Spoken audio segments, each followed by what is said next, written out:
Okay, so this is an exciting day. We have released version 2.0 of our new quote tool, which takes all the features that everybody's been asking for and incorporates them into some new tools for you. There's the version 2.0. First thing you'll notice on the main screen is that we've changed. This used to be sign out. It's now called Super Quote. Super Quote is a tool that lets you do multiple styles, colors, sizes, any combination that you want, with up to two decoration locations, either screen print or embroidery, not both in the same order, but either one. And the sign out button's been moved down to here. The features that you're used to, or typing in a style right here and getting a quick quote, those all are exactly the same. Nothing has changed there. The main thing we've changed is the super quote itself. And so if you click on this, I'll give you an example of how this works. I'm going to start from the bottom up. You could actually choose to enter data in any one of these sections in any order you want, but they all do need to be filled out. So we'll start at the bottom, and the first thing you're going to notice is that we've done a lot of things to eliminate typing. So in this case, if you want to look up a style, say K500, all you have to do is start typing K5 and the autocomplete comes up. And if you continue typing, you'll see it pairs down the list, and there's the K500. When you click on color, we've already looked up the color, so you don't have to type anything. Something you'll notice is there's a little asterisk next to each of the colors. Some of them have it, some of them don't. You'll notice that bright lavender is a very light color. Black is a dark color. So this asterisk indicates whether or not the computer thinks this needs to be underbased or not. So black needs to be underbased. Bright lavender doesn't necessarily need to be. It doesn't mean you have to underbase it. It's just telling you what the computer thinks the right solution for underbasing is for that color. So in this case, we'll pick banana, which is a color that should be underbased, and you see the little note, color requires underbase. We'll get into the underbasing thing in just a little bit.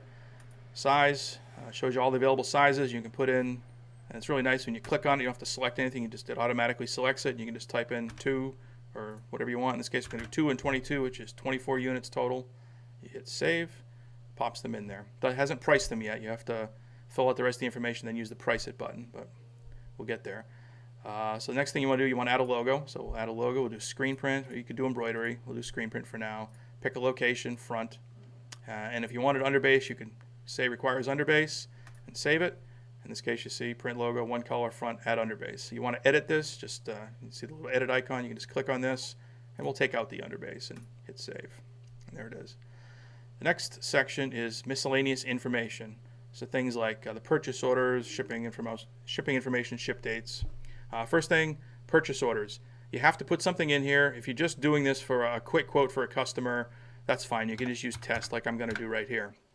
If you're going to choose to use one of the advanced features of this, which is actually place the order with us, this must be a valid purchase order number. Otherwise, the people here won't process the order. It'll get held up, and they'll call you, and it'll be a big pain for everybody. So please put a valid purchase order number in here if you intend to place the order.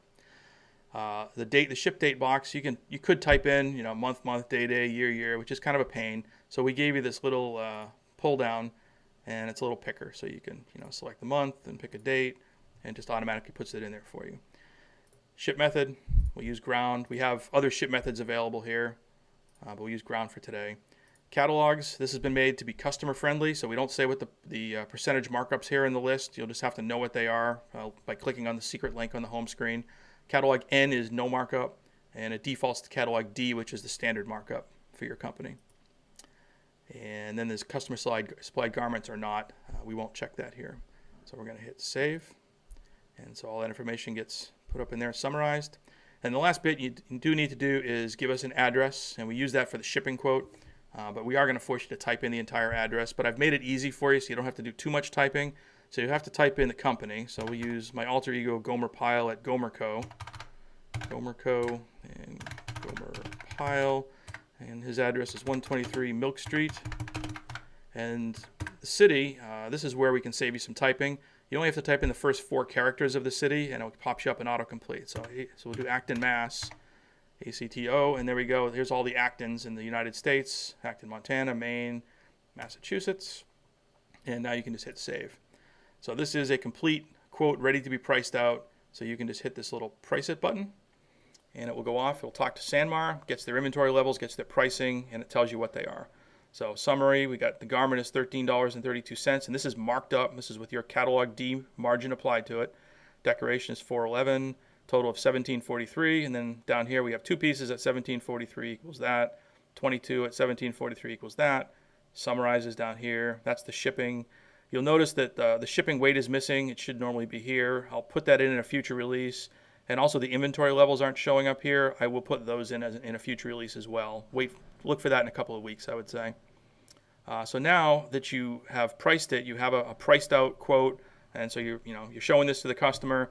And if the customer says, "Yep, I'll take it," you can actually use this button down here, and you could place the order with us, assuming that you put a valid purchase order number in there.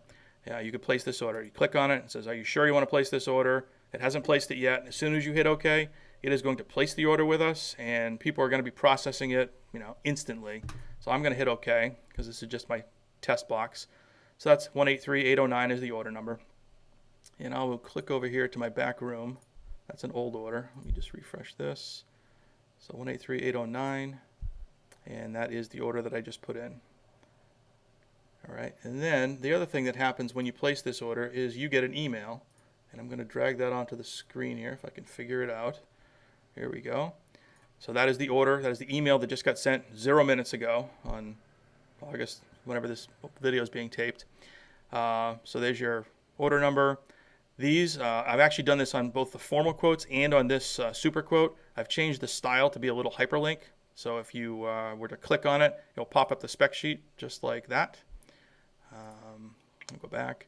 So then down here you have the summary. There's the subtotal, screen print. There's a decoration summary, shipping, and you notice I put the weight there. So if you were curious, which catalog it was done on, ship time, artwork is on file.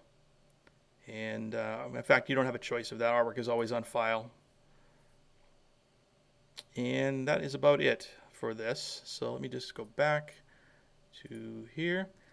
So that's a successfully placed order. When you're done with it, you can just simply hit back, and you're back to the home screen. So I would say that is a pretty good overview of version 2.0. It's just been released, so there may be some bugs. We've done good testing, but you never know. If you've come across any issues, what you want to do is contact me. In fact, I'll type it here, CHAYNES at Callenstitch. C. Haynes at Callenstitch.com. Send me an email if you have any questions about it. I do recommend that you use a modern browser. You have been able to get away with using older versions of Internet Explorer with the quote tool. The new super quote is going to be more sensitive to older browsers, so I would suggest using either a mobile device or using Chrome is really the best browser for this. So if you have any weird things like fields aren't showing up or something you don't understand, try Chrome and you might discover that your problems all go away, especially if you're using Internet Explorer. Internet Explorer is probably the least compatible browser at this point. So again, if you have any questions, contact me, chaynes at Callenstitch.com. Otherwise, enjoy. Thanks.